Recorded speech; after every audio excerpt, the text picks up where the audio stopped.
চরম উত্তেজনাকর মুহূর্তে বর্তমান বিশ্বকাপ বেস্ট 16-এর প্রায় শেষ অধিকাংশ খেলা, আর একটি রাত বাকি আছে যেখানে সবার প্রিয় মেসি নামবেন, সাথে আরেকটি খেলাও রয়েছে। তবে গত রাতে এক নক্ষত্রের বিদায় আমরা দেখতে পেলাম। ফিফার সঙ্গে জিতলেও বেলজিয়ামের কাছে জিততে পারল না যুক্তরাষ্ট্র। এই সব বিষয় নিয়ে আমরা কথা বলবো আজকের এই পর্বে। আমাদের মাঝে উপস্থিত আছেন সালমা চৌধুরী শিউলি, কণ্ঠশিল্পী, উপস্থাপিকা, আছেন আলিফ আহমেদ, গোলসেন্স গ্রুপের অ্যাসিস্ট্যান্ট ম্যানেজার, আছেন Taim Al Nahiyan, brand and communication officer, বিশেষজ্ঞ বিশ্লেষক হিসাবে আছেন আমাদের সবার প্রিয় বাংলাদেশের একসময় কিংবদন্তি footballer M A Gaffar. Gaffar ভাই, আপনাকে স্বাগত। অতিথি আপনাদের স্বাগত। প্রিয় দর্শক, এই অতিথিদের সঙ্গে আছি আমি রাজীব খান পুরোটা সময় জুড়ে। Best Western Plus Bay hills hotel Cox's বাজার, আমাদের হানিমুনের ঠিকানা, আমাদের সুন্দরতম স্মৃতির শুরু। গাফফার ভাই, খেলার তো একদম বেস্ট 16 আজকেই শেষ হচ্ছে এই রাতে। এই পর্যন্ত কেমন দেখলেন খেলা? প্রতিটা খেলায় আমি দেখেছি, কারণ আমাকে প্রতিটা খেলার বিশ্লেষণ হিসাবে বিভিন্ন চ্যানেলে, বিভিন্ন রেডিওতে বিভিন্ন সময় যেতে হচ্ছে, বিদায় সারা রাত জেগে সকাল পর্যন্ত খেলা দেখে তারপরে অন্য কাজগুলি করতে হয়েছে।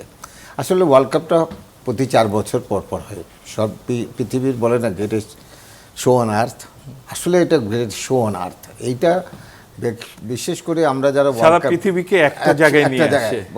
আমি যেটা বলতে চাই যে আপনার কাছে যে বলটা, একটি বল সারা পৃথিবী, একটি মহাকাব্য, একটা মহাকাব্য। তো এই জিনিসগুলো কিন্তু বছরে 4 বছর পর পর হয়।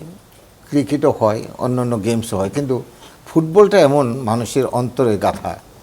দেখেন কোথায় 15,000 মাইল দূরে খেলা হচ্ছে আমাদের থেকে। ব্রাজিল আর্জেন্টিনার খেলার জার্সি থেকে শুরু করে, ফ্ল্যাগ থেকে শুরু করে, বাড়িতে বাড়িতে সাজানো থেকে শুরু করে, এমন একজন গরিব মানুষকে আমি দেখেছি, আমি কথা বলেছি, উনি নাকি জার্মানির একটা ওষুধ খেয়েছিলেন, সেই 7.5 কিলোমিটার একটা পতাকা বানিয়েছেন তার অন্তর থেকে। তার মানে ফুটবলকে এবং দেশকে কত ভালোবাসে। সিমিলার দেখেন বাংলাদেশিরা আর্জেন্টিনা এবং ব্রাজিল দুই দলের যত জার্সি দেখা যায় সারা বাংলাদেশে, উন্মাদনাটা কিন্তু ছড়িয়ে যায়। সেটা ওদের দেশেও এরকম হয় কি না। আর্জেন্টিনা অ্যাম্বাসেডারের সাথে আমার সেদিন কথা হচ্ছে, ও দেখে আশ্চর্য হয়ে গেছে যে মসিলন মাঠে এবং ঢাকা ইউনিভার্সিটি টিএসসির এখানে গিয়েছিল এবং জার্সি পরে আছে আমাদের শিউলি, সেও একটু এইরকম জার্সি পরে কিন্তু ঘোরাঘুরি কিন্তু আর কোনো সময় হবে না। ঠিক 19 তারিখ রাত্র 20 তারিখ শেষ হয়ে যাবে।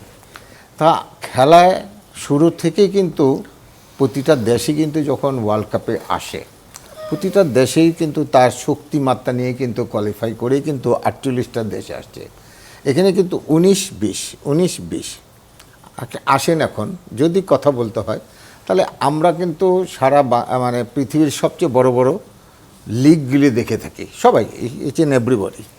সেখানে কিন্তু দেশগুলির মধ্যে বিশেষ করে যেমন Messi Argentina, Ronaldo Portugal, Mbappe France, তারপরে নেইমার ব্রাজিল, আবার এখন নতুন করে মিশরের সালা, এখন নতুন করে আসলে হালান্ডকে চিনে না কেউ, এটা ভুল হবে, কারণ হালান্ড আগে থেকে প্রিমিয়ার লিগ মাতিয়ে যাচ্ছে। তারপরে ভিনি জুনিয়র নতুন করে, ওয়ালিস নতুন করে, তো সেই ক্ষেত্রে ডাম্বেল অনেক পুরনো ব্যালন্ডি পাওয়া, বার্সেলোনায়ও খেলেছেন, কিন্তু মানুষের স্পেনে কিন্তু কোনো সেই ধরনের সুপারস্টার নেই। নাম বলতে পারবেন এমন কোনো সুপারস্টার নেই। একজনই আছে, সে কিন্তু নাম্বার 1 ছিল ওয়ার্ল্ড কাপের, মানে যে নাম্বার 1 খেলোয়াড়, সেই খেলোয়াড়টাও কিন্তু প্রথম 2 ম্যাচ ভালো খেলতে পারেনি, যেহেতু গতকালকে তারা 1-0 করে পর্তুগালকে হারিয়ে কোয়ার্টার ফাইনালে গেছে। আমার দৃষ্টিতে আমি মনে করি যে ফুটবল হলো মাঠের গোলের খেলা, যে দলই গোল করবে সেই দলই জিতবে। ব্রাজিল প্রথমে পেনাল্টি মিস করার পর কিন্তু ব্যাকফুটে চলে গেছে এবং দে আর ভেরি মাচ আপসেট, কিন্তু ম্যাচটাকে তারা হারছে জাস্ট বিকজ তাদের ম্যাচটাকে রিড করেছে নরওয়ের যে হালান্ডের যে ফুটবল খেলেছে একাই 100, এবং সে কিন্তু খুব একটা বল পায়নি, 2টা থেকে 3টা বল পেয়েছে, 2টা গোল করেছে। তার থেকে ব্রাজিল যদি প্রথম হাফে যদি পেনাল্টিটা মিস না করতো, ফার্স্ট ডে মানে হুইসেলে পরে সেই পেনাল্টিতে গোল করলে তারা কিন্তু উজ্জীবিত হয়ে যেত, লিডে থাকতে পারতো। লিডে থাকতো। তখন তাদের মনোবল কিন্তু অন্যরকম হতো। অন্যরকম থাকতো। ব্রাজিল আমার দৃষ্টিতে এই ওয়ার্ল্ড কাপে not up to the mark team. নেইমারকে আনা হয়েছে জাস্ট দেখানোর জন্য। না, it's a pressure from sponsor, pressure আপনার ফিফা, কারণ এইসব প্লেয়ারেই তো ব্র্যান্ডিং, এরাই তো মাঠে থাকলে দর্শক মাঠে যায়। তো সেক্ষেত্রে নেইমার ইজ নট 100% ফিট। তার থেকে ভ্যানি জুনিয়র অনেক বেটার, তারা অনেক ভালো খেলে। তার সাথে সতীর্থ খেলোয়াড় ছিল, সেও ভালো প্লেয়ার। আমার কথা হলো যে ফুটবল হলো 90 মিনিটের, আর ওয়ার্ল্ড কাপের যেই আসুক না কেন, আমরা কেউ কিন্তু কেপ ভার্দের নাম শুনি নেই। একটা ছোট আইল্যান্ডের দেশ, যেমন কোরাসাও, সেটাও কিন্তু একটা সেটা তো নেদারল্যান্ড, 1.5 লাখ। হ্যাঁ, 1,48,000। 1.5 লাখ, তো নেট 1.5 লাখ। 1.5 লাখ, হ্যাঁ। এই ছোট দেশও কিন্তু কোরাসাও কিন্তু খুব ভালো খেলেছে, ভালো খেলেই কিন্তু কেপ ভার্দে তার থেকে অনেক ভালো খেলেছে। তারা কিন্তু একটা ম্যাচ ছাড়া প্রতিটা ম্যাচে কিন্তু সামঞ্জস্য ফাইট দিয়ে গিয়েছে। আমরা পৃথিবী মানে আজকে 48টা দেশ খেলছে, বাংলাদেশ এদেরকে কোনো দিন চেনেই নাই, কিন্তু আজকে হুজুনি গোলকিপারকে কিন্তু সবাই চিনে গেছে। একটা দেশের পরিচিতি ওই গোলকিপার করে দিয়ে গেছেন। তারা হেরেছে কিন্তু বীরের মতন তার দিশে ফিরেছে। এইলো মানে এই যে বলে না, একটি বল, একটি খেলা, একটি মহাকাব্য, এটাই কিন্তু সৃষ্টি হয় এই ওয়ার্ল্ড কাপের মধ্যে দিয়েই কিন্তু সব আসে। এখানে ঘটনা অঘটনা অনেক কিছু। ঘটনা যদি বলতে চান, সবচেয়ে খারাপ ঘটনাটা হয়েছে যে আমি মনে করি এখন যে ইউএসের খেলা হচ্ছে, প্রেসিডেন্ট ট্রাম্প বললে তার রেড কার্ড উঠে যাবে, এটা তো আইন সিদ্ধ না। এটা খুব খারাপ জিনিস করেছে। এটা একটা মানে বলতে গেলে উপমা তৈরি করে দিয়েছে, এবং এটা কিন্তু আগামী দিনে এটার জন্য দায়ী থাকবে প্রেসিডেন্ট, ফিফা। যে এটা আইন আছে, এথিক্স কমিটি আছে, এখানে রেফারিজ কমিটি আছে, টেকনিক্যাল কমিটি আছে, ডিসিপ্লিনারি কমিটি আছে। রেড কার্ড যখন একটা দিয়ে দিবে মাঠের মধ্যে, দ্যাট ইজ কার্যকর, এবং এটা কোনো সময় সেকেন্ড ম্যাচ খেলতে পারবে না। এখন তোমাকে হোয়াইট হাউসে নিয়ে গিয়ে বললো, তাহলে তো আমার মনে হয় একটু বেশি করে যদি বলতো, তাহলে ট্রফিটা আমার এখানে রেখে যাও, exactly, which is very bad. এইগুলি আপনার ইনস্ট্যান্ট কিছু জিনিস যদি করে থাকে, এটা অনেক খারাপ একটা কাজ হয়েছে। তারপর ইরানের ক্ষেত্রে কি হয়েছে দেখেছি আমরা, যে আমেরিকাতে খেলছে কিন্তু যেতে হচ্ছে মেক্সিকোতে থাকতে। তো এই জিনিসগুলি ফিফাকে আসলে ফিফা এই এত নমনীয় কেন হলো? এটা কারণটা হলো আমেরিকা বলে একটা বিশ্বের সর্বশ্রেষ্ঠ মানে রাজার মতন, দেশের মতন মানুষ, উনি যা বলবেন তাই, এটা কি মান্য করে? কারণ যদি আমি আমার গদি হারাই, কারণ ফিফার মধ্যেও তো অনেক কিছু আছে কারচুপি, তা না হলে কি আমি আপনাকে ভয় পাবো? শিউলি একদম গান বাজনা বাদ দিয়ে, উপস্থাপনার কাজ বাদ দিয়ে একদম জার্সি পরে আর্জেন্টিনা, আজকেই কি আর্জেন্টিনার কি অবস্থা হবে? বিদায় নেওয়ার সংখ্যা আছে কিনা? অবশ্যই না, আজকেও আমরা ম্যাচটা জিতবো ইনশাল্লাহ। জিতবেন বরাবরের মতোই। আপনাদের তো একজন প্লেয়ারই আছে, একজন দিয়ে শিরোপার কে কত বলেছে? কাছাকাছি যাবেন? আপনি কার কার নাম জানতে চান? আপনি মেসি ছাড়া দু একজনের নাম বলেন। অবশ্যই বলতে পারবো। Emiliano Martinez, Julian Alvarez, Cristiano Romero. বুঝেছি, আপনি জানেন আর্জেন্টিনা নিয়ে আপনার পড়াশোনা আছে। তবে আমি অধিকাংশই দেখেছি যে এক মেসি ছাড়া কেউ নাম বলতে পারে না। তার মানে মেসির খেলা দেখে আর্জেন্টিনা, এই মেসিকে নিয়ে কতদূর যাওয়ার স্বপ্ন দেখেন? মেসিকে নিয়ে আমরা অনেক দূর স্বপ্ন দেখি, যদিও এটা মেসির লাস্ট বিশ্বকাপ। মেসি থাকবে, মেসি সবসময় থাকবে, সর্বকালে যেমন সেরা মেসি সেরকম সবসময় থাকবে, সবার মুখে মুখে, সবার হৃদয়ে থাকবে। তো এবার বিদায় নিচ্ছে না মেসি? অবশ্যই না। আচ্ছা, থাকুক, আমরাও চাই। গাফফার ভাই তো বলছিলেনই যে এই যে নেইমার, মেসি, এরা আসলে ফুটবলের একটা আইকন এক একজন, আমরাও চাই থাকুক। নক্ষত্রগুলি কিন্তু অনেকগুলি কিন্তু এইবার ওয়ার্ল্ড কাপের পরে 2030-এর যে ওয়ার্ল্ড কাপটি হবে পর্তুগাল, স্পেন এবং উরুগুয়েতে 100 বছর পূর্তি উপলক্ষে, নেক্সট 4 ইয়ার্স মেসির বয়স হয়ে যাবে 43 ইয়ার্স। জানি না তার ফিজিক্যাল ফিটনেস। কেপ ভার্দের 40 বছরের ভোজিনিয়ার যে জাদু দেখলাম এবার, এখন আর সেটা তাকেও তো পাওয়া যাবে না। আবার তারা কোয়ালিফাই করে আসবে কিনা সেটাও, এগুলি নির্ভর করে তো আর্জেন্টিনাদের বলবো মেসি সম্বন্ধে যদি বলি, আমার একটুখানি কথা এই কারণে বলি, মেসির সাথে আমি 48 ঘন্টা ছিলাম।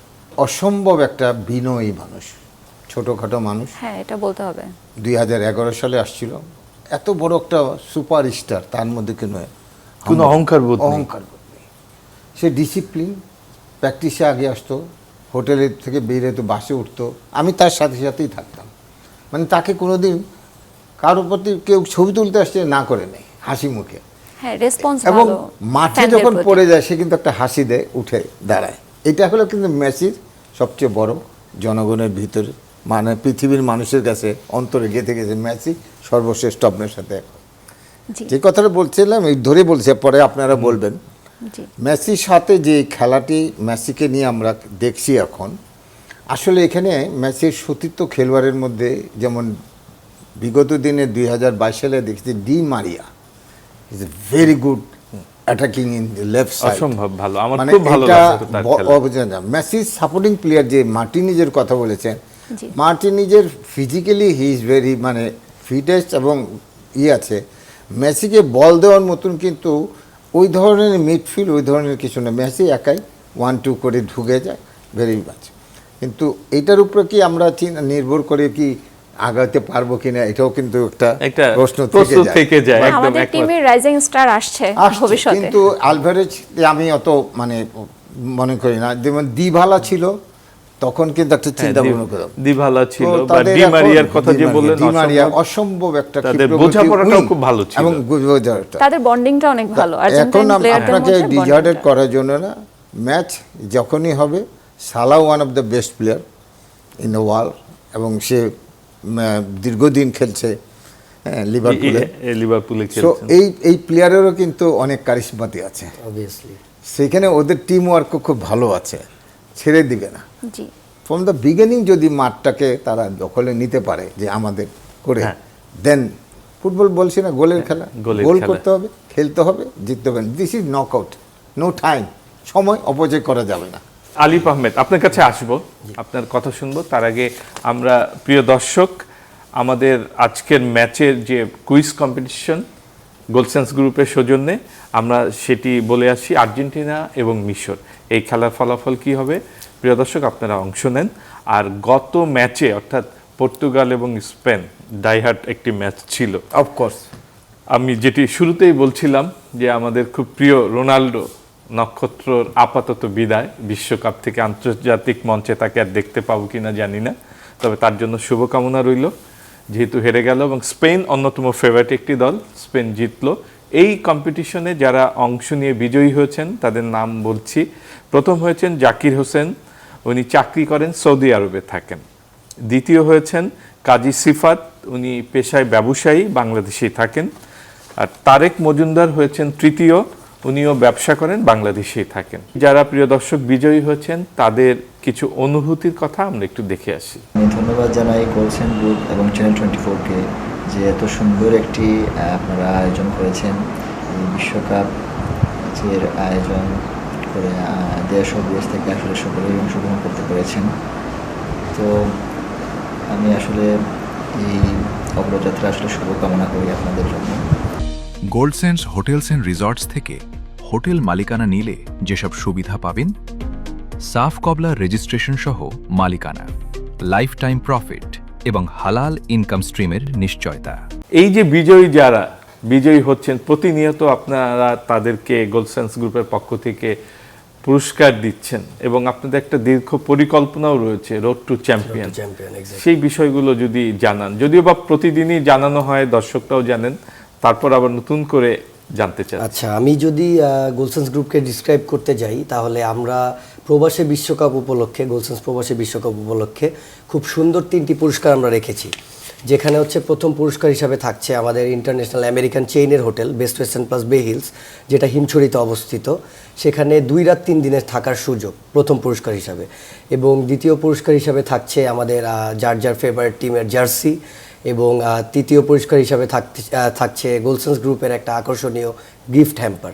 এবং এর পাশাপাশি রোড টু চ্যাম্পিয়ন যে কথাটা বললেন, সেখানে হচ্ছে এই যে রাউন্ড অফ 32 এর যে খেলাগুলো হচ্ছে, এখানে আমাদের প্রবাস থেকে বলেন মানে সারা পৃথিবীর যে কোনো জায়গা থেকে যারা অংশগ্রহণ করবে এখানে তারা একটা করবে যে গোল স্কোরার কত হতে পারে বা একটা প্রেডিক্ট করবে তারা। এটা হচ্ছে খেলার শেষ পর্যন্ত প্রেডিক্ট করে যাবে এবং এই প্রেডিকশনের ক্ষেত্রে কি হবে, আমরা একটা বিজয়ী ঘোষণা করব যারা হচ্ছে কক্সবাজার এবং কুয়াকাটা এই দুইটা জায়গা থেকে আমাদের 5 স্টার হোটেলের একটা মালিকানা একদম ফ্রিতে পাবে, যেটা একটা গ্রেট অপরচুনিটি আমরা দিচ্ছি প্রবাসী বিশ্বকাপ উপলক্ষে। দুর্দান্ত প্রস্তাব। গফর ভাই, এটা দুর্দান্ত বললে তো মানে বেশি হবে, কম হয়ে যাবে। মনে করি যে এই প্রস্তাবটি যারা লুফে নেবে, যারা এটা পার্টিসিপেট করবে, তাদের ভাগ্য খুলে যাবে, ভাগ্য খুলে যাবে। মালিকানা শেয়ার যদি হয় এটা তো ভাগ্য খুলে গেল, তাই না? একটা 5 স্টার তার হোটেল মানে মালিকানা সবকিছুই যেটি আপনি শুরুতে বলছিলেন যে একটি বল সারা বিশ্বকে একটি জায়গায় এনেছে Exactly. এবং মানুষের মধ্যে কত অপরচুনিটি তৈরি করে দিচ্ছে আর কি। সব জায়গায়। যে 5 স্টার হোটেলের মালিকানা একদম এই free তে বলের পাচ্ছে। কারণে আর কি। ব্রাজিলের বিদায়ে কি যাক, হতাশ ব্রাজিল না খেলা supporter দেখে রা- যাচ্ছে, বলেন কি? গভীর সমবেদনা। এরপরে পর্তুগালেরও সাপোর্ট করেছে কিছু ফ্যান্স, বাট ওই টিমটারও বিদায় হলো বিদায় গতকালকে, হলো। যেটা মানে ব্রাজিল ফ্যানদের জন্য খুবই কষ্টের একটা কথা। ব্রাজিল টিম পর্তুগাল সাপোর্ট করবে এরকম বিষয়টা এরকম না, কারণ হচ্ছে ব্রাজিল যারা সাপোর্ট করে এটা বাংলাদেশের মধ্যে একটা মানে ওইসব মানে ব্রাজিল আর্জেন্টিনা নিয়ে যে একটা দুইটা দেশের মধ্যে বাংলাদেশের মধ্যে যেরকম একটা ইয়ে চলে মানে দ্বন্দ্ব প্রতিদ্বন্দ্ব, Rivalry, উত্তেজনা একটা বা hype রিভেল চলে। একটা ইয়ে চলে, ওইটা কিন্তু ওদের দেশে এরকম হয় না। আর আমাদের দেশে যারা খেলা বুঝে তারা আসলে এরকম না যে আমি ব্রাজিল সাপোর্ট করে আমি মানে আর্জেন্টিনা হেট করব, মানে এই বিষয়টা যারা বুঝে তারা কখনো করে না। কারণ হচ্ছে আপনার ব্রাজিল এবার খুব ভালো খেলে নাই। আমি হচ্ছে তার আগেও একটা শোতে বলেছিলাম ব্রাজিলের ডিফেন্সে অনেক দুর্বলতা ছিল, তাদের মিডফিল্ডে ক্যাসেমিরো ছিল যিনি হচ্ছে ব্যাক পাস দিচ্ছিল, কিন্তু ব্যাক পাসগুলো এত স্লো ব্যাক পাস দিচ্ছিল যে অপোজিট টিম খুব সহজে বলটাকে নিয়ে চলে যাচ্ছে। তো ব্রাজিলের এইসব কিছু জিনিসগুলো ছিল যেগুলো হচ্ছে টোটালি মানে আনপ্রেডিক্টেবল, মানে আমরা যে চিন্তা করছিলাম যে অনেক ভালো খেলবে বা শিরোপা নিয়ে যাবে, বাট বাস্তবিক অর্থে কিন্তু তা ছিল না। শিরোপা নেওয়ার টিমগুলো বোঝা যায় যে আমরা প্রেডিক্ট করতে পারি যে কারা শিরোপা নিতে পারে, এখনও প্রেডিক্ট করতে পারি যে ফ্রান্স খুব ভালো খেলছে, স্পেন ভালো খেলছে, ফ্রান্স সবচেয়ে ভালো খেলছে, ইংল্যান্ডও ভালো খেলে আসছে, তাদের মধ্যেই থাকবে আশা করি। আর্জেন্টিনাও ভালো খেলছে, মানে লেথিন থেকে আর্জেন্টিনাই সবচেয়ে ভালো খেলছে। আর যদি ব্রাজিলের কথা বলি, খারাপ লাগছে ব্রাজিল হারলো। নেইমারের লাস্ট ম্যাচ ছিল এটা। ভাইয়া কিছুক্ষণ আগে বললো যে নেইমার আসলে অতটা ফিট ছিল না, আসলে ফিট ছিল না। এখানে আমরা তো বুঝি ভাইয়া অনেক ধরনের বিজনেস বা অনেক কিছুই থাকে, অনেক স্পন্সরের বিষয় থাকে। নেইমার ফুললি ফিট হয়ে আসে না, কারণ ফিট হওয়ার কথাও না। মানে একটা মানুষ 2 বছর এই মানে টোটাল হচ্ছে আমি যদি 2010 থেকে শুরু করি, 2010 থেকে 2026 যেটা হচ্ছে মেসির সময়ে মেসির পাশে আরেকটা মানুষ যখন তার আলো মানে একটু হলেও নিয়ে যায় তাহলে সে অনেক বড় প্লেয়ার। মানে নেইমার খুব অল্প ম্যাচ খেলেছে, মানে ও তো একটা লং টাইম হচ্ছে ইনজুরির মধ্যেই ছিল। তো ইনজুরির মধ্যে থাকার মধ্যেও যে মানে ওর মধ্যে একটা জিনিস ছিল যে সে যখন মাঠে নামতো খুব বেশি ড্রিবলিং করতো, পাসিং সেন্স খুব ভালো ছিল, মানে ড্রিবলিং এর মানে বদ ছিল। এটা শৈল্পিক ফুটবল, একটা শৈল্পিক ফুটবল। তবে মেসির সময়ে নেইমারের মতো প্লেয়ার পাওয়া এটাই আমাদের জন্য একটা ভাগ্যের ব্যাপার। আমরা ক্রিস্টিয়ানো রোনালদোকে মিস করবো। আর্জেন্টিনার সাপোর্টার যারা আছে তারা বলতে পারে যে যারা ব্রাজিলের সাপোর্টার তারা হেরে গেল, তারা এখন তাদের ছায়া খুঁজবে পর্তুগালের মধ্যে। সব কথা আসলে মানে এটা তর্কের খাতিরে বলা, একজনের ছায়া দিয়ে আসলে হয় না।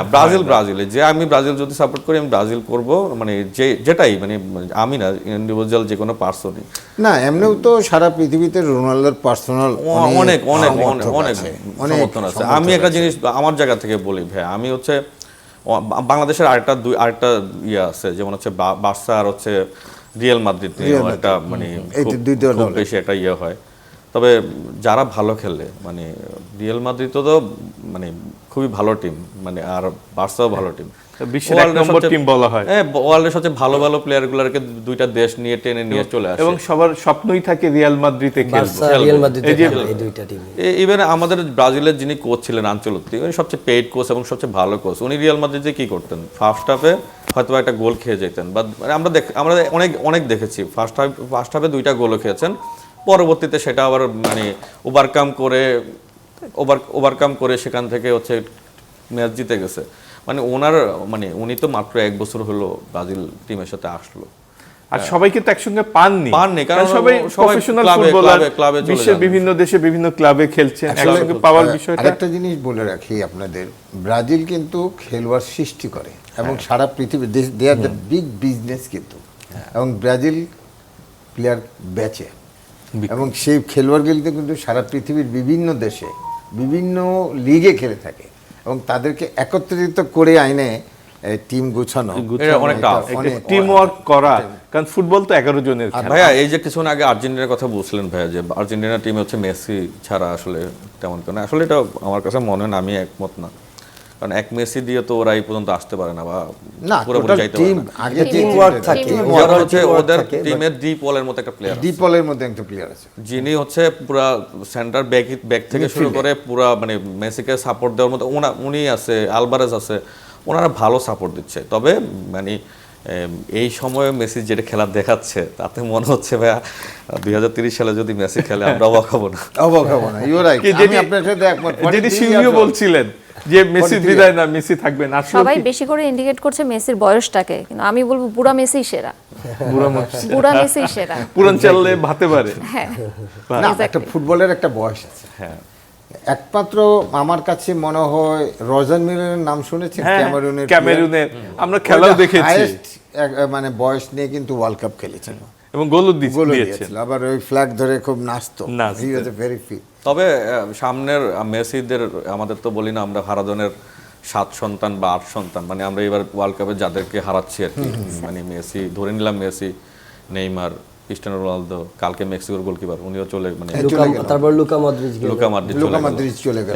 এখন খুব অল্প কয়েকজন আর বাকি আছেন, মানে অল্প হয়তোবা- কয়েকজনের মধ্যে আবার সৃষ্টি হয়ে যাবে, এই তো আমি এই কথাটাই আসছি আবার যে সৃষ্টি আমাদের হয়ে যাবে এমবাপ্পে। আমাদের এখন কারো প্রথম আমাদের ওয়ার্ল্ড কাপ, সামনে- আবার কারো শেষ ওয়ার্ল্ড অলওয়েজ কাপ। ওলেস হবে, সামনে এমবাপ্পে ওয়ার্ল্ড হবে, শাসন করবে, মানে ওয়ার্ল্ড ফুটবল শাসন করবে এমবাপ্পে, এমবাপ্পে, ভিনি, ইয়ামাল আছে, ইয়ামাল আমিন, ইয়ামাল আমিন, মানে এখন হালান্ড আছে, হ্যালান্ড, হালান্ড আছে। এই মানে কয়জনের এখন নামই আমাদের আসবে সামনের যে গল্পটা ওনাদেরকে নিয়ে হবে। ওদেরকে Even নিয়েই একটা তখন সময় আমাদের এভাবে হয়তোবা আসবে যে ওনারাও একটা সময় লিজেন্ড হয়ে চলে যাবে। না, কিন্তু এখানে গাফফার ভাই হাল্যান্ড এত ভালো গোল দিচ্ছে, আপনি বলছিলেন যে ও হয়তোবা 3টা কি 4টা বল পায়ে পেয়েছে, তার মধ্যে 2টোই গোল দিয়েছে, গোল গেটার। হ্যাঁ, ওর যে রোনালদো গোল নিশানা, কিন্তু যেটি সমস্যা, নরওয়ে দীর্ঘদিন পর এবার ওয়ার্ল্ড কাপে বাছাই পর্বে সুযোগ বাছাই পেয়ে পর্বে খেলছে, আসছে।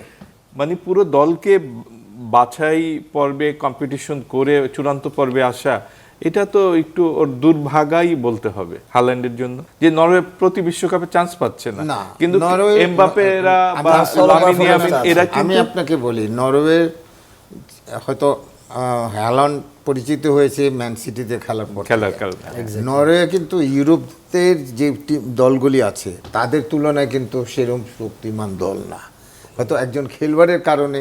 এবং নরওয়ে দেখেন, আপনি সুইডেন ছিল, ডেনমার্ক ছিল, এখন দেখেন বেলজিয়াম আজকে সকালে জিতেছে এগেনস্ট ইউএসএ। বেলজিয়ামকে আমরা সবসময় দেখেছি, নেদারল্যান্ডকে আমরা অনেক ফাইনালে দেখেছি, কিন্তু নেদারল্যান্ড কিন্তু এখন আর সেই না, আমরা তো টোটাল ফুটবল বলতেই বুঝি নেদারল্যান্ড। নেদারল্যান্ড, আমরা যেটা হল্যান্ড বলতাম 1974 হ্যাঁ, আমরা হল্যান্ড বলতাম, এখন অনেকবার নেদারল্যান্ড ফাইনালে বলি। দুর্ভাগ্য, কিন্তু তারা কিন্তু ওয়ার্ল্ড কাপ জিততে পারে। ইভেন তাদের লাস্ট 18 ওয়ার্ল্ড কাপের 14 এন্ড 18 ওয়ার্ল্ড কাপে তিনজন প্লেয়ার ছিল, যেটা হচ্ছে যে রবেন একটা রবেন বেন পার্সি, স্নাইডার ছিল, মানে ওয়ার্ল্ডের সেরা। ডান দিকে রাইট উইং থেকে, মানে সে খুব ফাস্টলি বল রাইট, আপনার মানে বেশ ভালো ধারণা।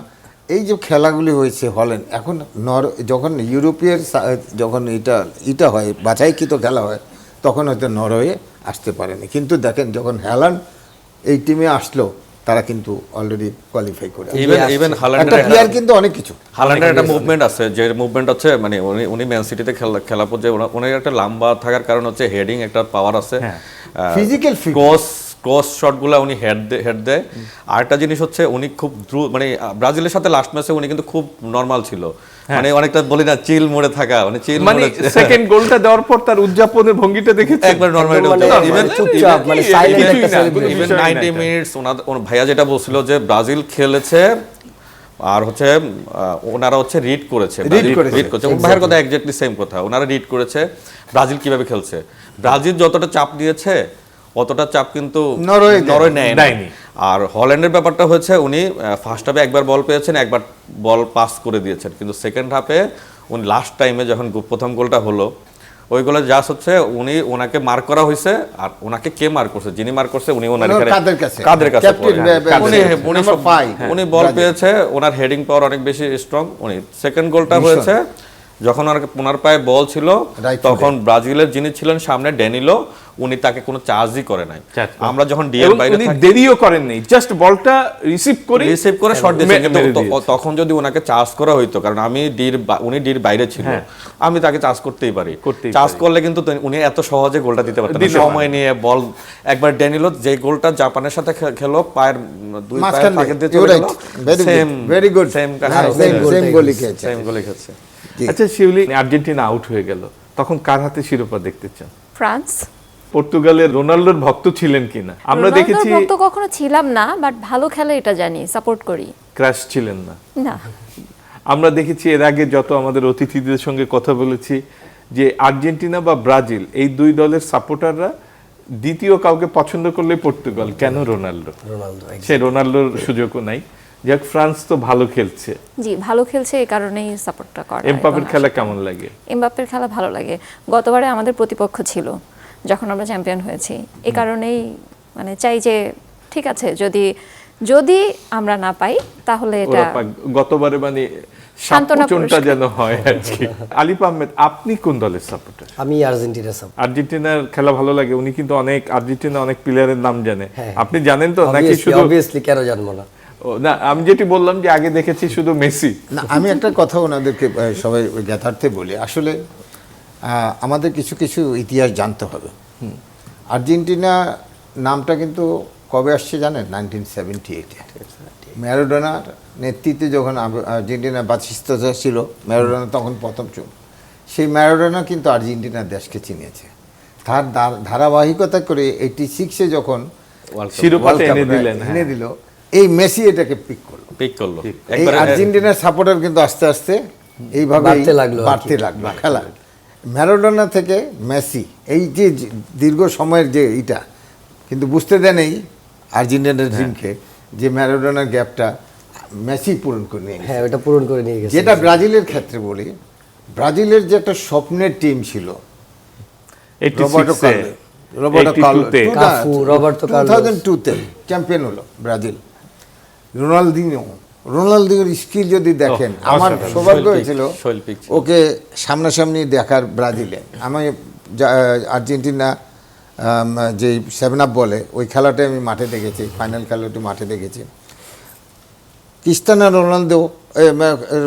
রোনালদো, তারপরে কাফু, এই দুঙ্গা, এই রাইট ব্যাক, এদের গোলকিপার, এদের যে একটা সামঞ্জস্য, সাম্বা, মানে তখন তো খুবই ভালো ছিল। সক্রেটিস যদি ফুটবলার না হয় সায়েন্টিস্ট হইতো আরো ভালো করতে পারত সক্রেটিস।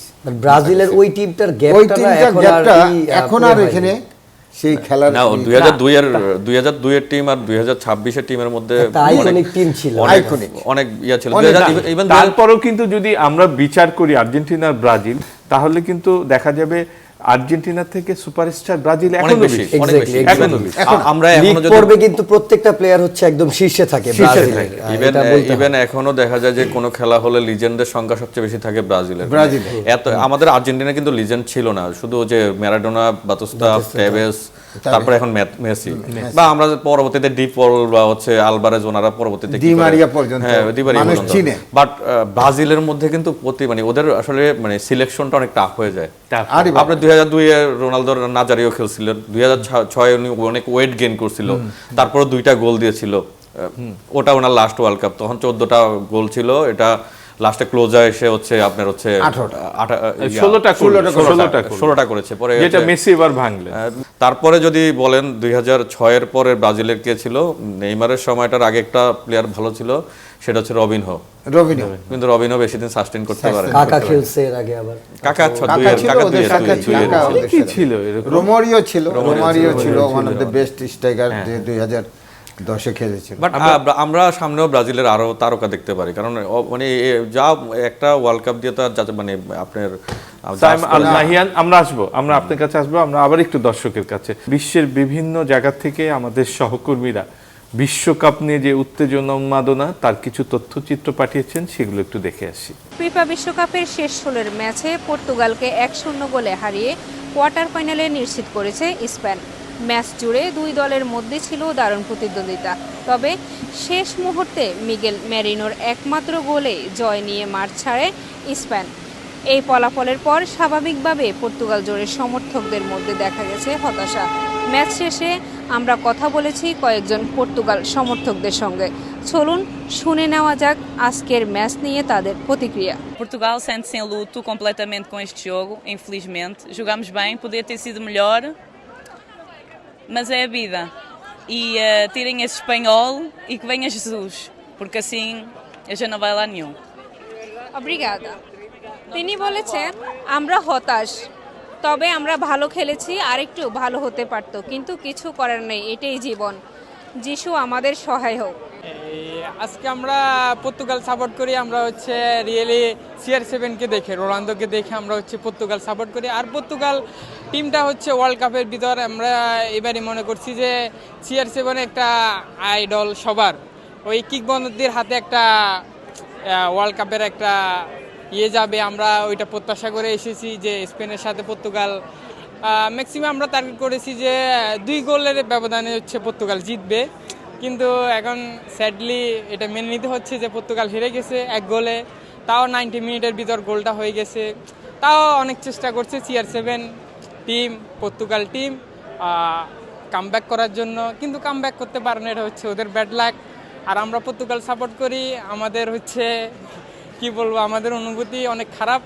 আরেকটা কিংবদন্তি এই ওয়ার্ল্ড কাপের মঞ্চ থেকে বিদায় নিতেছে, কিন্তু ওয়ার্ল্ড কাপের কোনো শিরোপা নাই তার হাতে কোনো কিছু নাই, এটার জন্য খুবই খারাপ লাগতেছে।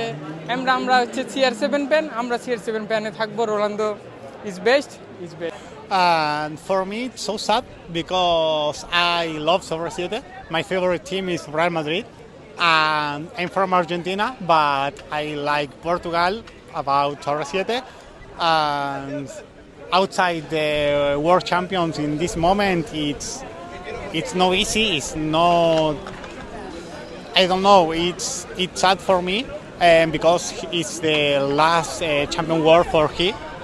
So.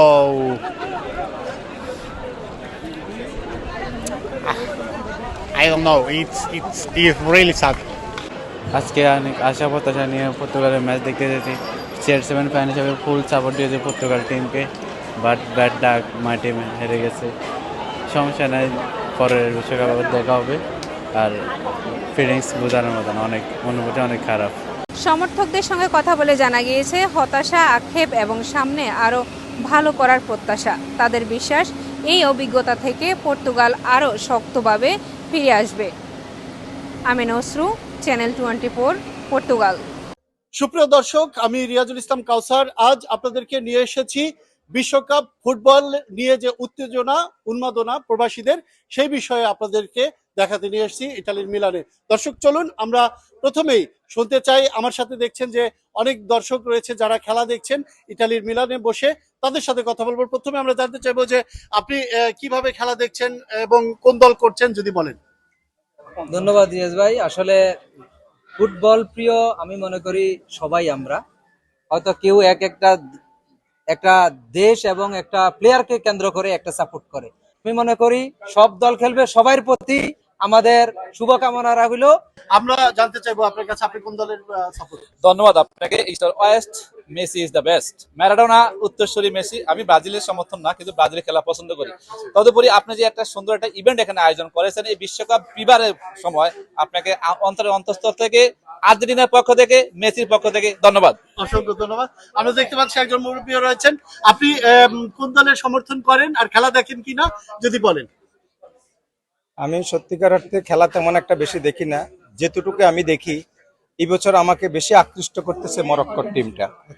আমি আমার মনের চাওয়া এবং কি আমার প্রাণের চাওয়া, সারা বিশ্বের সকল আমার মতন যারা আছে তারা সবাই তাকে আছে, আমি উচ্চারণ করলাম না, যে মরক্কো যদি জিতে আমি মনে করি যে আমার সারা পৃথিবী জিতবে। অসংখ্য ধন্যবাদ। আমরা জানতে চাইবো যে দেশে বসে কি খেলা দেখতেন কিনা। হ্যাঁ, দেশে বসে খেলা দেখতাম। কেমন ছিল সেই দেশের খেলা? দেশের খেলা আর এখানের খেলা বসে দেখাটা একটু ডিফিকাল্ট, এখানে যেহেতু কর্মব্যস্ত, তারপরেও দেখতেছি প্রত্যেকটা খেলা মিস হইতেছে না। আমরা জানবো যে কেমন লাগছে খেলা দেখে। খেলা দেখে খুবই আনন্দিত হচ্ছি, আর বিশেষ করে আমি মেসির ভক্ত, ম্যারাডোনার ভক্ত। আমরা গত বিশ্বকাপে ফ্রান্সকে হারাইছি, এবার অবশ্যই আমরা ফাইনালে যাব ইনশাল্লাহ, এবং ফ্রান্সকে হারাইয়েই আমরা বিশ্বকাপ আবার জিতবো ইনশাল্লাহ। জি দর্শক, এই ছিল আজকে ইতালির মিলান থেকে, সাথে ছিলাম আমি রিয়াজুল ইসলাম কাউসার। বাংলাদেশের পর্যটন শিল্পের অপার সম্ভাবনার খাত হলো পৃথিবীর সর্ববৃহৎ কক্সবাজার ও কুয়াকাটার সমুদ্র সৈকত। কক্সবাজার বে হিলস হোটেল ও কুয়াকাটায় বে ব্রিজ হোটেল নির্মাণ করছি। সাইমাল নাহিয়ান যেটি মানে বলছিলেন, ব্রাজিলে তারকার জন্ম হয়, ফুটবলার তৈরি করে, যেটি গাফফার ভাই আর শুরুতেই ভাইয়া তো বলেছেন। বললো যে হচ্ছে 48টা দেশ খেলছে, একটা মহাকাব্য রচিত হচ্ছে। এই মহাকাব্যের পিছনে অনেকগুলো গল্প আছে। এবং এই গল্পগুলি কিন্তু আগামী ভবিষ্যতে 2030 সালে কিন্তু আমরা যদি বেঁচে থাকি, আমি বিশেষ করে আমার জানি না কার দেখাবে, বাট আমারও খুব শখ 100 বছর পূর্তি হবে, এটা আমি দেখতে যাবই। আপনার জন্য অগ্রিম শুভেচ্ছা। আচ্ছা শিউলি, এই যে কথা হচ্ছে সব তো ব্রাজিলের ফুটবলার নিয়ে কথা হচ্ছে, আমার একটা প্রশ্ন এসেছে মনে, যেটা নাকি আপনি বলবেন বৃক্ষ তোমার নাম কি ফলে পরিচয়? হ্যাঁ সেটাই বলতে যাচ্ছিলাম, সেটাই। এত রাইজিং স্টার ব্রাজিলে, তাহলে মানে এত দেরি কেন? অনেক গ্যাপ তৈরি হয়ে গেছে না? এখনো কিন্তু সবাই বলছে যে বাপ দাদার আমলের কাপ, তো এখন নতুন 2026 সালে এখন তো পারলো না, নেক্সটের জন্য এখন ওয়েট করতে হবে। আমি এই কথাটা বলি, এই কথাটা ব্রাজিলের যে একটা হাইপ অনুযায়ী কিন্তু তাদের পারফরম্যান্সটা হচ্ছে। আমি যদি আপনার সাথে তর্কের খাতিরে আসি, আপনি বলছেন অনেক গ্যাপ হয়ে গেল, 2002 থেকে 2026 24 বছরের গ্যাপ অনেক বড়। 86 থেকে 22 তাহলে ওই গ্যাপটা কত বড় হলো? আমরা গ্যাপ নিয়ে কথা না বলি, আর্জেন্টিনা অনেক ভালো খেলছে, আমরা সবসময় শুভকামনা করি, আমরা যেন কাটা ঘায়ে লবণের ছিটা না। আরেকটু আরেকটা কথা আপনাদের বলে রাখি, 66 এ কিন্তু ইংল্যান্ড চ্যাম্পিয়ন হয়েছিল, এখন পর্যন্ত কিন্তু ইংল্যান্ড, আপনি যেটা বলছেন বাপদাদার কাপ না, কাপ হলো এটা আমরা বানাই, আমরা ঝগড়া করি। আমি একটা কথা বলি কি, এই যে এই তর্ক বিতর্কে কিন্তু একটা মধুর ঝক। ভাইয়ার কথার সাথে একটু বলি, ভাইয়া বললো 1966 এ হচ্ছে ইংল্যান্ড জিতলো। হ্যাঁ, ইংল্যান্ড কিন্তু 2006 এ ওয়ার্ল্ডে যতগুলো টিম গেল, 32টা টিমের মধ্যে সবচেয়ে বেস্ট টিম ছিল তখন। বেকাম, রুনি, একুল, চেকুল, ওয়েন, এবং সবাই আশাবাদী ছিল। ওয়েন ওই সময় টিমে চান্স পাচ্ছিল না, এমন অবস্থা। ওয়েন টিমে চান্স পাচ্ছিল না। আপনার হচ্ছে মানে ল্যাম্পার্ডের একটা গোল আছে, সে কর্নার থেকে ডাইরেক্ট গোল করে ফেলছে, পরে 2010 এ এসে গোল করে ফেলছে। মানে তখন ইংল্যান্ডের বেকাম ওই সময়ের সবচেয়ে দামি ফুটবলার। ইংল্যান্ডের তখন 11 জন মাঠে নামছিল, 11 জন মাঠে নামছিল, কিন্তু বাইরে সাইড বেঞ্চে যারা বসেছিল তারা সবাই ছিল তখন মানে পিক প্লেয়ার, মানে আরেকটা টিম, মানে খেলার মতো একটা টিম। কিন্তু ওই টিমটাও 2006 এ কি করলো, বেকহাম লাল কার্ড পাইলো, ভাইয়া তো মনে আছে খেলাটা, সিমন আর্জেন্টিনার সিমন পড়ে গেল, বেকহাম নেমে গেল, এটা অন্যতম অভিনয় বলা হয়, অন্যতম অভিনয়। আবার 2010 এ এসে বেকআপ ইংল্যান্ড হলো কি 2010 এ আসার পরে রোনালদোর সাথে হচ্ছে রুনির সাথে একটু ধাক্কাধাক্কি হইলো, রুনি লাল কার্ড পেলো, ইংল্যান্ড হেরে গেল, তারপর টাইপিকার পর্যন্ত গেল, তারপর হেরে গেল। ইংল্যান্ড কিন্তু প্রতিবারই ভালো খেলে। তো আমরা যদি এখন বলি যে ওয়ার্ল্ড কাপ শিরোপা তো এটা একটা টিম পাচ্ছে প্রতি 4 বছর পরে, ইংল্যান্ডের হয়তো বা এবারও আসতে পারে, বলা যায় না। যেভাবে হ্যারিকেন খেলছে, হ্যারিকেন একাই, আমরা কিন্তু হ্যারিকেনের নামটি বলি না, কিন্তু হ্যারিকেনও কিন্তু সুপারস্টার। হ্যারিকেনও কিন্তু একজন সুপারস্টার, অবশ্যই সুপারস্টার, এবং দুর্দান্ত গোল করেছেন উনি। বায়ার্ন মিউনিখকে যেইভাবে এইবার লিগে যেভাবে এগিয়ে নিয়ে গেলেন, চ্যাম্পিয়ন করলেন, সেটা কিন্তু ইংল্যান্ডের প্রতি কিন্তু আমাদের একটা থাকবে, সবাইকে বলবো যে ইংল্যান্ডের যত বড় বেলিংহাম ভালো খেলছে, বাপদাদার আমলে কাপে, বাপদাদার আমলে না, এখন আমল তো চেঞ্জ হয়ে যাবে। এই ওয়ার্ল্ড কাপ দেখতে দেখতে উরুগুয়ে কিন্তু প্রথম ওয়ার্ল্ড কাপ পেয়েছিল, ওয়ার্ল্ড কাপের প্রথম, তারপরে 50 সেকেন্ডবার পেয়েছিল। তো এইগুলি কাপ পেতে এখন কিন্তু অনেক মানে চেঞ্জ হয়ে গেছে। আপনারা কি জানেন ওয়ার্ল্ড কাপে ইন্ডিয়া খেলতে গিয়েছিল, হ্যাঁ মাঠে খেলতে পারে নাই, কেন বলেন তো? বুটের কারণে। তারা খালি পায়ে খেলবে, তাদেরকে অ্যালাউ করে নাই ফিফা, তখন খালি পায়ে খেলতে দেয় নাই, তো রাগ হয়ে খেললো না। আমাদের মানে ইয়াং জেনারেশনদের জানা উচিত। এটা আমি জানতাম না। ভারতবর্ষ যখন গিয়েছিল, আরেকটা তথ্য দেই, আপনারা যারা ব্রাজিলের আছেন, ব্রাজিলের প্রথম জার্সি কিন্তু কালো কালারের ছিল, এটা জানি। হ্যাঁ, 50 সাল পর্যন্ত কালো কালারের জার্সি পরে খেলেছেন, কিন্তু দেখতো যে কুফা আর কি, আমরা বলি না কালো কুফা, পরে বাদ দিয়ে ইয়েলো কালার পরবর্তীতে ইয়েলোটা নিয়েও ইয়েলোতে তো এখন অনেক ট্রল চলে। আপনার কাছে শেষ প্রশ্ন, জি, কার prediction- ফুটবল খেলা সবচেয়ে ভালো Actually, লাগে আপনার? টোটাল টিম যদি আমি দেখি, এখন বর্তমানে আমার দৃষ্টিতে সবচেয়ে ভালো খেলছে ফ্রান্স, নো ডাউট। এখন অঘটন ঘটন মাঠে হয়, ইউ নেভার নো 90 মিনিটসে কি হতে পারে। এখন এতক্ষণ ভালো খেলে আসছে, একটা দিন যদি খারাপ যায়, একটা দিন হতেই পারে, হতে পারে, প্লেয়ারদের ব্যাপার। শিউলিও তো তাই বললেন যে ফ্রান্স, হ্যাঁ ফ্রান্স, মানে এমন কি হতে পারে যে গতবারের ফাইনাল এবারও ফিরে আসলো দুই দলের মধ্যে? হতেই পারে এবং হবে, সেটাই হবে আমার মনে হচ্ছে। সেটাই হবে। হ্যাঁ। আলিফ আহমেদ? আমার কাছে মনে হয় যে আমি পার্সোনালি চাই না যে ফ্রান্স নেক, কারণ তাদের উপর একটা আর্জেন্টিনা ফ্যানদের ক্ষোভ আছে। কারণ এমবাপ্পে যেটা করে 2022 সালে, দীর্ঘ 36 বছর পর আমরা কিন্তু ফাইনালে মানে জিতার একটা সম্ভাবনা আমাদের থাকে। 14তে আমরা জার্মানির সাথে হারি। তো এমবাপ্পে যে কাজটা করে, 3টা গোল সে একা দেয় এবং সে যেভাবে খেলছিল, তো এইবারও কিন্তু সে আমাদের একটা ভয়ের কারণ হয়ে থাকবে। তো পার্সোনালি আমি কখনো বলবো না যে ফাইনালেই আসুক। আমি একটা আলাদা পার্সোনাল, আপনারা আসলে আর্জেন্টিনার সাপোর্টার যারা ফ্রান্সকেই ভয় পায়, ফ্রান্সকেই ভয় পায়। এক্স্যাক্টলি। আমি যাচ্ছি ফ্রান্স আর ইংল্যান্ড। ফ্রান্স আর ইংল্যান্ড। আর্জেন্টিনা যদি হয় আমার শুভকামনা থাকবে। শুভকামনা প্রিয় দর্শক আপনাদের জন্য রইল, সবাই ভালো থাকবেন।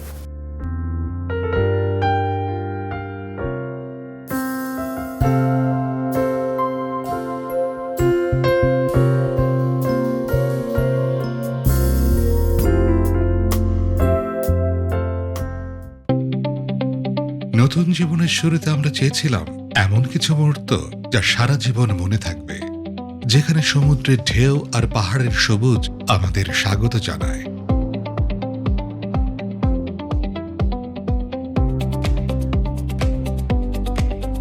সকালে ঢেউয়ের শব্দে ঘুম ভাঙে, ব্যালকনিতে দাঁড়িয়ে দেখা যায় নীল সমুদ্র, আবার চোখ ফেরালেই পাহাড়ের শান্ত সবুজ। ইনফিনিটি পুলে কিছু নির্ভার সময়, প্রিয় মানুষটির সঙ্গে কিছু হাসি আমাদের হানিমুনকে করে দিল আরো প্রাণবন্ত। দিনের শেষে সুন্দর একটি ডিনার, তাজা সিফুড আর শান্ত পরিবেশে আমরা উদযাপন করলাম আমাদের নতুন পথ চলা। Best Western Plus Bay hills hotel, Cox's বাজার, আমাদের হানিমুনের ঠিকানা, আমাদের সুন্দরতম স্মৃতির শুরু। গোল্ডস্যান্ডস গ্রুপ, পর্যটন ও মানুষের উন্নয়নে।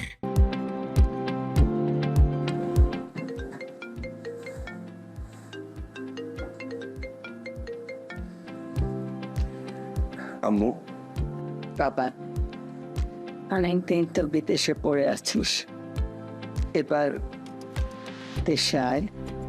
দেশে এসে আমি কি করব? শুন, বিদেশে কষ্ট করে যা আয় করছিস তা দিয়ে এবার নিজের দেশে কিছু কর। কিন্তু আমি শোন, তোর বন্ধু বাবলু 10 বছর পর দেশে ফিরে এসে গোল্ডস্যান্ডস গ্রুপে ইনভেস্ট করেছে। গোল্ডস্যান্ডস গ্রুপ পর্যটন হোটেল নির্মাণের শীর্ষ প্রতিষ্ঠান গোল্ডস্যান্ডস গ্রুপ পর্যটন নগরী কক্সবাজার ও সাগরকন্যা খ্যাত কুয়াকাটায় গড়ে তুলছে বিশ্বমানের নান্দনিক হোটেল। এখানে ইনভেস্ট মানেই সাব কবলার স্টেশনের মাধ্যমে 5 তারকা হোটেলের মালিকানা লাভ, সেই সাথে আজীবন হালাল আয়ের নিশ্চয়তা আর নিজের হোটেলে বিলাসী অবকাশ যাপনের দারুণ সুযোগ। শোন বাবা, টাকা জমিয়ে না রেখে সেটা কাজে লাগাতে হয়। এখন তুমি কি চাও সেটা বলো। প্রবাসী সন্তানের কষ্টের টাকায় দেশের মাটিতে সম্পদ গড়ে উঠুক, এটাই মা আর তার পরিবারের সবার চাওয়া। যাচাই বাছাই করে কষ্টার্জিত অর্থ বিনিয়োগ করুন, নিজের ভবিষ্যৎ নিজেই গড়ুন। শতভাগ আস্থার নাম গোল্ডস্যান্ডস গ্রুপ, সুদ মুক্ত জীবন, হালাল উপার্জন। আপনার টাকা কি শুধু শুধু সেভিংসে পড়ে আছে? সময় এসেছে সেটাকে এমন জায়গায় রাখার যেখান থেকে নিয়মিত আয় এবং অ্যাসেট গ্রোথ দুইটাই নিশ্চিত করবে। বাংলাদেশের number 1 hotel developer company Goldsands group আপনাকে দিচ্ছে 5 স্টার হোটেল ওনারশিপের সুযোগ, যেখানে আপনি শুধু একটি ওনারশিপ কিনছেন না, বরং তৈরি করছেন একটি লং টার্ম ইনকাম সোর্স। আমাদের প্রতিটি প্রজেক্ট কক্সবাজার ও কুয়াকাটার প্রাইম লোকেশনে অবস্থিত। বে ম্যারিনা ইনানি, বে স্যান্ডস কলাতলি, বে bridge Kuakata, Kuakata tourism city এবং বে হিলস। প্রতিটি প্রজেক্ট কৌশলগতভাবে তৈরি করা হয়েছে যেন আপনার ওনারশিপ থেকে আসে কনসিস্টেন্ট হালাল ইনকাম। পাশাপাশি থাকছে এক্সক্লুসিভ রিওয়ার্ড কার্ড সুবিধা, যার মাধ্যমে আপনি শপিং, হসপিটাল এবং লাইফস্টাইল পার্টনার আউটলেটসে বিশেষ ডিসকাউন্ট ও বেনিফিটস উপভোগ করতে পারবেন। আজই আপনার হোটেল ওনারশিপ নিশ্চিত করতে এখনই কল করুন অথবা হোয়াটসঅ্যাপে মেসেজ করুন।